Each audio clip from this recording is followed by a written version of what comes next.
മറുപടി പ്രസംഗത്തിന് മുമ്പേ ശ്രീ പുഷ്പൻ സാറിനെ കുറിച്ച് ചില വാക്കുകൾ.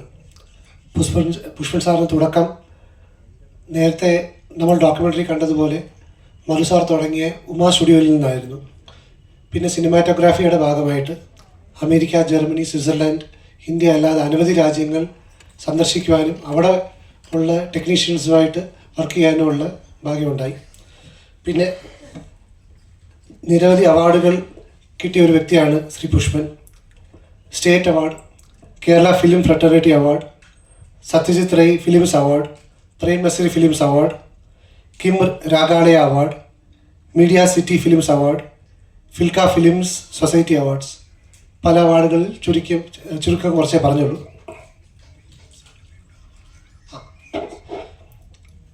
ഉമാ സ്റ്റുഡിയോ തുടക്കത്തിന് ശേഷം ജെ വില്യംസ് സാറുമായിട്ടാണ് സാർ അസോസിയേറ്റ് ചെയ്ത് വർക്ക് ചെയ്തത്. അപ്പോൾ മറുപടി പ്രസംഗത്തിനായി സാറിനെ ക്ഷണിക്കുന്നു.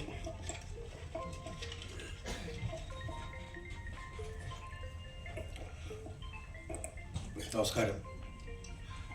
ആദ്യം ഞാൻ നന്ദി പറയേണ്ടത് രാജേന്ദ്ര ബാബു സാറിനോടാണ്. കാരണം ഞാൻ സാറിനുമായിട്ട് നേരത്തെ സ്ഫടികത്തിൽ വർക്ക് ചെയ്തതിൽ അങ്ങനെ ഞാൻ സാറിനോട് ഇങ്ങനെ ഒരു കാര്യം പറഞ്ഞു, സാർ ഒരു ഡോക്യുമെൻ്ററി ഞാൻ ചെയ്തിരുന്നു, അതൊന്ന് കാണിച്ചു. പക്ഷേ അദ്ദേഹം വളരെ സന്തോഷത്തോടെ എന്നാ പുഷ്പൻ ചെയ്യേണ്ടത് എന്നുള്ള രീതിയിൽ അദ്ദേഹം പറയുകയും അത് ഇങ്ങനെ ഒരു വിജയമാക്കി കിട്ടിയതിൻ്റെ ഒരു സന്തോഷം ആദ്യം അതാണ്. അതിൽ ഞാൻ അദ്ദേഹത്തിനോട് നന്ദി പറയുന്നു ആദ്യം. പിന്നെ എല്ലാവരോടും എനിക്കൊരു ക്ഷമ ചോദിക്കാനുണ്ട്. കാരണം വേറൊന്നുമല്ല, ഇത് കണ്ടപ്പോൾ പലപ്പോഴും ഈ മധുസാർ എന്നുള്ളൊരു വ്യക്തിയുടെ ഒരു ഡോക്യുമെൻ്ററി ആണെങ്കിൽ മിനിമം 3 മണിക്കൂറെങ്കിലും വേണമെന്നുള്ളതാണ് അതിൻ്റെ വഴി. ഇപ്പം തന്നെ ചിലരൊക്കെ ഇപ്പോൾ പാടുന്ന സുജാത മാം, അവരുടെ മധുസാറുമായിട്ട് എനിക്കൊരു വല്ലാത്ത കടപ്പാടുണ്ട് എനിക്ക്. പക്ഷേ അതുപോലെ ദാസ് സാറ് പറയുന്നത് എൻ്റെ ആദ്യത്തെ ഒരു ചിത്രത്തിൽ എനിക്ക് അവാർഡ് കിട്ടിയത് എന്ന് പറഞ്ഞാൽ ഉടനെ കട്ട് ചെയ്ത് പോകണം, ഒരു ഷാർപ്പ് ചെയ്യുന്നില്ല, ഫിനിഷ് ചെയ്യുന്നില്ല. അത് എൻ്റെ ഒരു കുറ്റമല്ല, ആരും അതൊരു എൻ്റെ ഒരു കുറ്റമായിട്ട് കാണരുത്. കാരണം നമ്മൾ 1 മണിക്കൂറിനുള്ളിൽ അത് നിർത്താൻ പറ്റുന്നില്ല.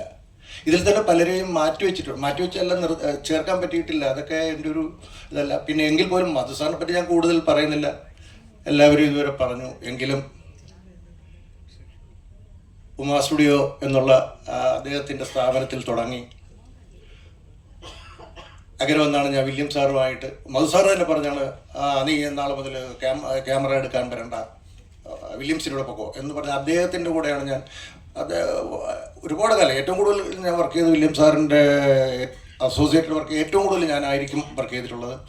അത് വില്യം സാറിൻ്റെ പേരേ പറഞ്ഞില്ല, പുഷ്പൻ വില്യം പറയാതെ വിട്ടു. എങ്കിലും മധുസാറിൻ്റെ ഇങ്ങനെ ഒരു ഡോക്യുമെൻ്റ് ചെയ്യാൻ പറ്റി എൻ്റെ ഒരു ഗുരുദക്ഷിണയായിട്ട് ചെയ്തതാണ്. കാരണം എന്താ പറയുക, അദ്ദേഹത്തിന് വേൾഡ് സിനിമ പോലും ഒരു ഗുരുദക്ഷിണ എന്നൊരു സാധനം വന്നിട്ടില്ല. എങ്കിലും എൻ്റെ എന്തോ തോന്നിയ ഒരു കാര്യത്തിൽ ഞാൻ ഈ സിനിമ എന്നുള്ളൊരു കാര്യം മധുസാർ തുടങ്ങി വെച്ചു. ആ സിനിമയിൽ നിന്ന് തന്നെ ഞാനൊരു അദ്ദേഹത്തിന് ഗുരുദക്ഷിണ ചെയ്തു. അതും ജീവിച്ചിരിക്കുമ്പോൾ തന്നെ ചെയ്യാൻ പറ്റിയതും. പിന്നെ അതിന് സ്റ്റേറ്റ് അവാർഡും അങ്ങനെ കുറേ അവാർഡുകളൊക്കെ കിട്ടി. അത് അദ്ദേഹത്തിൻ്റെ കാരുണ്യം കൊണ്ടാണെന്ന് വിശ്വസിക്കുന്ന ഒരാളാണ് ഞാൻ. എന്തായാലും എല്ലാവർക്കും നന്ദി.